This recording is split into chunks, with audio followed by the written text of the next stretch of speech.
आज आपके साथ एक सीक्रेट, एक खास रेसिपी शेयर करने वाला हूँ।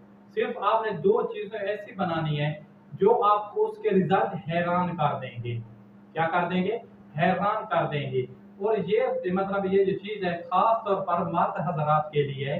और वो मर्द हजरात जो आप मतलब बहुत ज्यादा परेशान रहते हैं कि हम मतलब हम लंबी दौड़ के लिए हम अवेलेबल नहीं है, हम लंबी दौड़ नहीं कर सकते।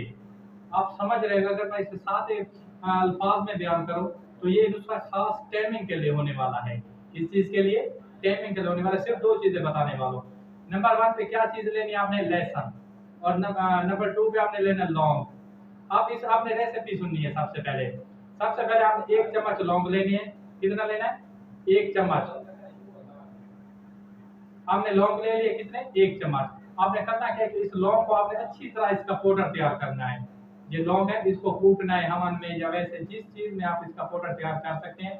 आपने इसको सही इसको पीसना है। इसका पाउडर तैयार हो गया। आपने आपने करना क्या है?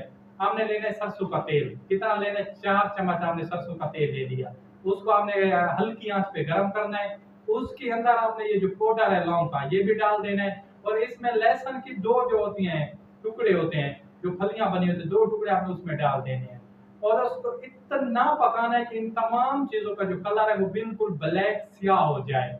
चाहे वो लौंग का पाउडर है या ये जो लहसुन के टुकड़े हैं, ये बिल्कुल ब्लैक हो जाए। इसके बाद आपने इसको अच्छी तरह छान लेना है किसी मलमल के कपड़े से या छानने की मदद से जो छान लेना है। ये आपका नुस्खा तैयार हो चुका है। क्या चीज तैयार हो चुकी है? ये आपका नुस्खा तैयार हो चुका है। अब है लगाने का तरीका। क्या है? अब है लगाने का तरीका।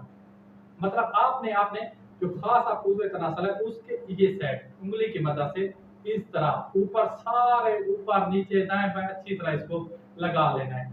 1 घंटा पहले आपने लगा देना है। कितना? सिर्फ 1 घंटा पहले। और आप देखेंगे कि इसके आपको 100% रिजल्ट मिलेंगे। आपको किसी हकीम किसी मुआलिज के पास जाने की जरूरत भी नहीं पड़ेगी। और आप मुकम्मल तौर पर तंदुरुस्त तंदुरुस्त तवाना हो जाएंगे। तो हमने भाई को दीजिए इजाजत। खुदा हाफिज। वसलम। जज़ाकल्लाह।